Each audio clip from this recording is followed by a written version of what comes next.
हाँ तो बच्चों, आज नया सेक्शन स्टार्ट करने जा रहे हैं हम लोग। सेक्शन का नाम है डिडक्शन अंडर सेक्शन 80 80 का जो डिडक्शन है वो अगर आपके घर में आपका कोई रिलेटिव डिसेबल है, ठीक है।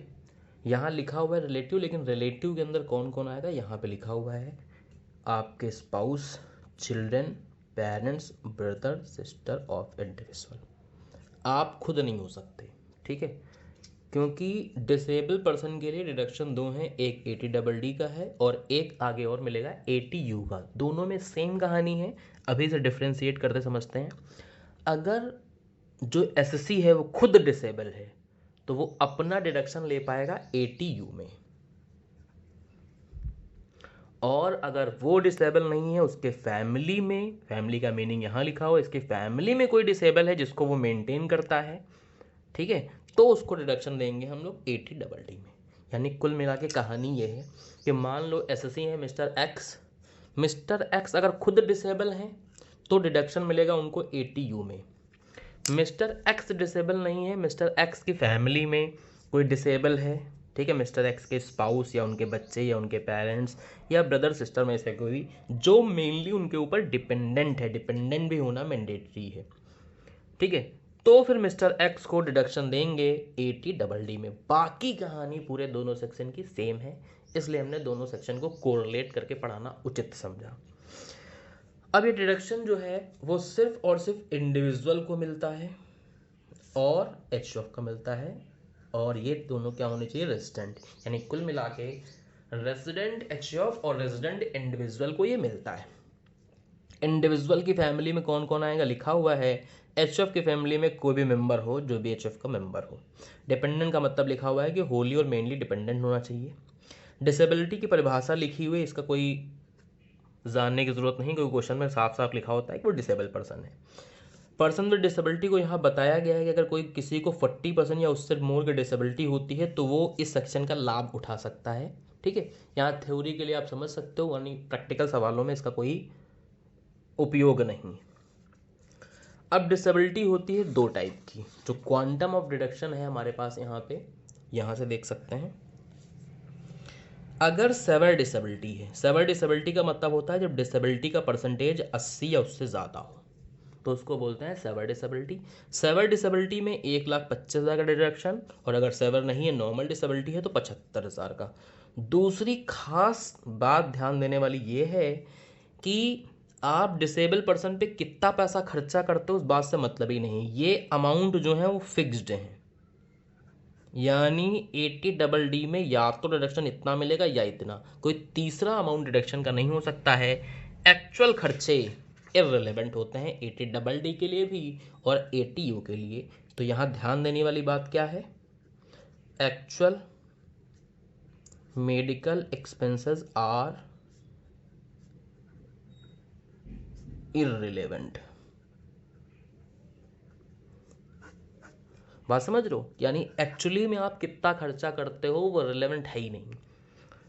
फिक्स अमाउंट का डिडक्शन देंगे, जो एक एडहॉक अमाउंट है, एक फिक्स अमाउंट है, उसी का आपको डिडक्शन दिया जाएगा।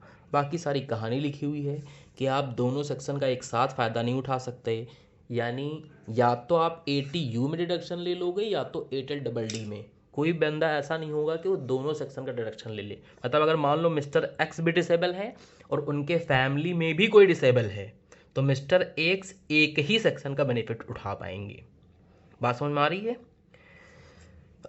बाकी सारी यहाँ पे कहानी लिखी हुई, तो उस कहानी को आप पढ़ सकते हो आराम से, कोई दिक्कत वाली बात नहीं है। अब इससे जुड़ा हुआ हमारे पास एक सवाल है जिसको हम लोग करने जा रहे हैं। तो सवाल अगर आप देख पा रहे हो तो एग्जाम्पल नंबर 8 आपको दिख रहा है। श्री भंडारी की हमें टोटल इनकम निकालनी है। टैक्सेबल सैलरी है 75,000 रुपये, मतलब डिडक्शन देने के बाद की लिखी हुई नेट अमाउंट। अदर सोर्स का 20,000 रुपये है। एग्रीकल्चर इनकम 4,000 है, तो जानते ही हो एग्रीकल्चर इनकम माफ़ हो जाती, कोई दिक्कत नहीं। तो ये तो नहीं आएगी, ये दोनों चीज़ें आ पाएंगी। तो ये दोनों जोड़ लिया, ये हमारी आ गई क्या, ग्रॉस टोटल इनकम। इसके बाद कुछ डिडक्शन भी यहाँ लिखे हुए हैं। ही डिपॉजिटेड LIC एन्युटी प्लान 18,000 रुपये। तो अभी हम लोगों ने एक सेक्शन नहीं पढ़ा है, एक सेक्शन होता है बेटा 80CCC और एक सेक्शन होता है ATCCD। ये दोनों सेक्शन पेंशन के लिए। होता क्या है कि अब जानते ही हो कि अब कोई सरकारी नौकरी में आता है तो उसको पेंशन नहीं मिलती। तो अगर आदमी को पेंशन चाहिए होती है तो उसको खुद का एक फंड बनाना होगा, खुद का एक पेंशन प्लान लेना होगा किसी इंश्योरेंस कंपनी से, कि जब तक आपकी नौकरी चलेगी, जब तक आप पैसे कमाओगे, तब तक आप पेंशन प्लान में कंट्रीब्यूट करते रहोगे, और जब आपका रिटायरमेंट हो जाएगा तो फिर आपको वहाँ उस पेंशन प्लान से पेंशन मिलना स्टार्ट हो जाएगी। यानी अगर आपको रिटायरमेंट के बाद आपको फिक्स इनकम चाहिए पेंशन की तरह की, तो आपको एक पेंशन प्लान लेना होगा जिसमें आपको हर महीने कंट्रीब्यूट करना होगा। तो अगर आप गवर्नमेंट का पेंशन प्लान लेते हो, गवर्नमेंट का, तो सेक्शन लगता है CCD। और अगर प्राइवेट LIC का या किसी और का, कोटक महिंद्रा का, इन सब का ले लेते हो आप, तो सेक्शन लगता है ATCCC। तो बातों बातों में ये दोनों सेक्शन भी हमने इसमें हल्का हल्का ओवरव्यू दे दिया है, इतना ही समझ सकते हो। इस सेक्शन में और ज़्यादा घुसने की ज़रूरत नहीं।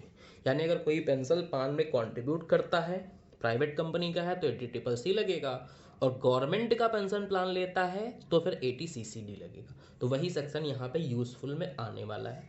तो इन्होंने पेंशन प्लान में 18,000 रुपये कॉन्ट्रीब्यूट किए, गवर्नमेंट नहीं बताया है, तो हम लोग ATCCC लेने वाले हैं। इसलिए इस 18,000 का डिडक्शन आपको देखो ATCCC सेक्शन में दिया जा रहा है, 18,000 रुपये। इसके बाद 80D लग रहा है, ही पेड मेडिकल इंश्योरेंस प्रीमियम, जो हम लोगों ने कल की क्लास में पढ़ा था, बाई चेक पेमेंट कर रहे हैं for his dependent blind mother. अब जैसे ही यहाँ पे ब्लाइंड आया, आपका दिमाग काम करना चाहिए कि लो यहाँ पे डिसेबल वाली बात फिर से आ गई है, certified as several disable person. तो अब इनको दो डिडक्शन मिलने वाले हैं। एक तो 20,000 रुपये जो इन्होंने मेडिकल इंश्योरेंस प्रीमियम पे किया है, 80D सेक्शन अप्लाई हो जाएगा। और क्योंकि इनकी मदर ब्लाइंड हैं, सेवर डिसेबल हैं, इसलिए 80DD में एक फिक्स अमाउंट जो कि 1,25,000 का है। यही सेवर डिसेबिलिटी ना होती तो हम 75 देते, सेवर है तो 1,25,000। अब इनका ग्रैंड टोटल जो डिडक्शन है उनका ज़्यादा जा रहा है अमाउंट, लेकिन किसी भी तरीके से आप जानते हो, हम लोगों ने क्वेश्चन देखे थे नॉर्मल वाले, बेसिक वाले, कि किसी भी तरीके से आपका डिडक्शन का अमाउंट GTI से बड़ा नहीं हो सकता। इसलिए डिडक्शन के अमाउंट ये बहुत ज़्यादा है, लेकिन डिडक्शन कितना दे पाएंगे हम लोग, अप टू GTI, और टोटल उनका हमारी क्या आ गई है, निल आ गई है। तो आपने देखा सेक्शन हम लोगों ने भले ATDD पढ़ा है, लेकिन इसके साथ आपने ATU भी निपटा लिया, ATCCC भी निपट गया है, और ATCCD सेक्शन भी इसी में निपट गया है।